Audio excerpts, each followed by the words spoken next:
Kaugnay sa issue ng 100,000 pesos na centenarian cash gift na hindi na ibigay sa ilang AITA na lampas ang daang taong gulang na, makakapanayam natin si National Commission of Senior Citizens Chairperson and CEO Attorney Merceditas Gutierrez. Magandang umaga po sa inyo, ma'am.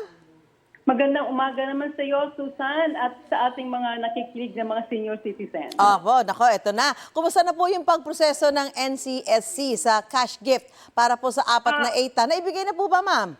Kahapon lang namin natanggap yung application at ang endorsement ng Municipal Mayor ng Capas Tarlac. Apo. At yan ang bago pa namin matanggap yung application at nung malaman namin na may ganyang kaso, apat na AITAs hindi nabigyan, kaagad ipinahanda na namin yung cash gift at sa Thursday, mabibigay na namin. Dahil kasi, Susan, Opo, yes, ma'am. itong dalawa sa apat na nagkiklaim ng mga AITAs, ipinanganak noong 1923 at saka 1920, di dapat noong panghawak ng DSWD, yung Natanggap pag-implement. na. Naibigay na nila.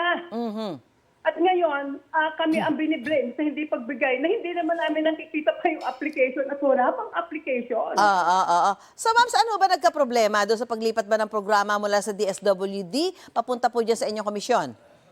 Noong pagpunta sa aming komisyon, meron pa sila mga pending na hindi nabibigyan. At iyan ay pinoproseso na namin. Ginagawa namin dahil kasi katungkulan na namin dahil nalipat na sa amin. Pero pagka naman nagkaroon ka ng may claim ka, kahit papaano, meron kang application form na pipil-upan. Hindi pa papaano malalaman kung qualified o nabigyan na. Yung mga bagay na papaano naman kami mag-account sa aming pera. Sasabihin ng COA, sa mo ginamit, wala ka namang pruweba kung saan mo binigay. Hindi ba ganyan ang proseso, Susan? Ma'am, Chairman, sa proseso po, from DSWD, nalipat dyan sa inyong ahensya, kailangan ho bang mag-apply uli ng isang centenarian para makuha yung 100,000 pesos na cash gift? Hindi ho ba ito automatic? Kasi sabi nyo nga po, hindi nyo naman alam na nakiklaim na pala ito.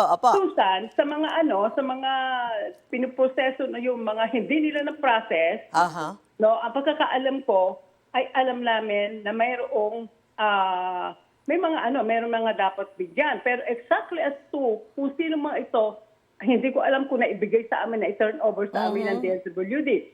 But ang application ay ipina-file sa OSCA.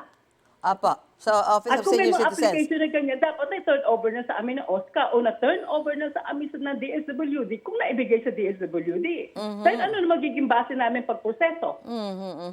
So, dapat yung Basta ganito pa, mag-apply ka sa OSCA, dahil ito mga ipinanganak ito, mga 1920s, walang birth certificate. So, kailangan tutulungan pa yan ng OSCA para magkaroon ng birth certificate.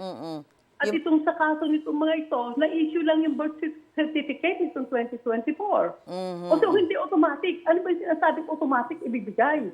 Walang ganun. Kasi ang ahensya ng gobyerno, pag may benepisyo ka, na gusto mong matanggap, ay may mag-a-apply ka. At may endorsement pa from the mayor. Once we get the endorsement of the mayor, mabilis na, yun na. Mabilis kami magproseso.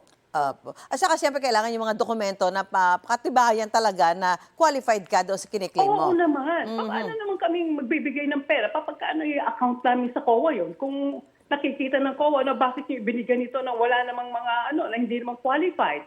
Ako naman mananagot yan sa COA at saka sa ombudsman. Okay.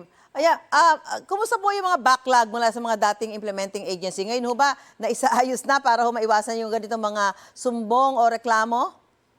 Ngayon, nagko-coordinate kami ng husto sa OSCA na. Lahat ng mga applications, aming mga regional directors, binigyan ko ng instruction na pagkukuhanin ng lahat yung mga listahan na yan na maproseso natin na mabilis.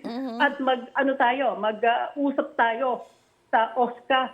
Kahit na habang pinuproseso pa lang nila yung mga application at hinihingi sila mga dokumento, at nag-guide namin sila kung ano man ang kulang.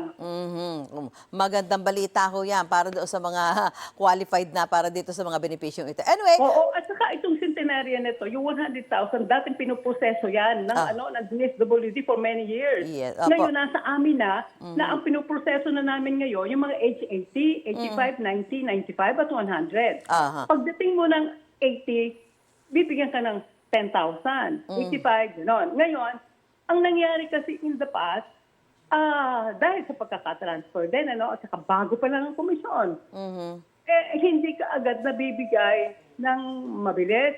May proseso pa. Dahil sa OSCA din, naghihintay kami. Pero ngayon, ang sabi ko, months before, ma-reach yung age na 80, Apa. iproseso na namin para mag-birthday gift sa ating mga senior citizens. Ano ba may 10,000, no? Pagkakait mo pa at i-delay mo pa, hindi naman tama yun. Yun, maganda balita ho yan sa mga senior citizens natin na umaasa sa ganyan mga benepisyo. Anyway, maraming salamat po National Commission of Senior Citizens Chairperson and CEO Attorney Merceditas Gutierrez. Maraming salamat din, Susan. Maganda umaga po sa inyo. Gusto mo bang mauna sa mga balita? Mag-subscribe na sa GMA Integrated News sa YouTube at tumutok sa unang balita.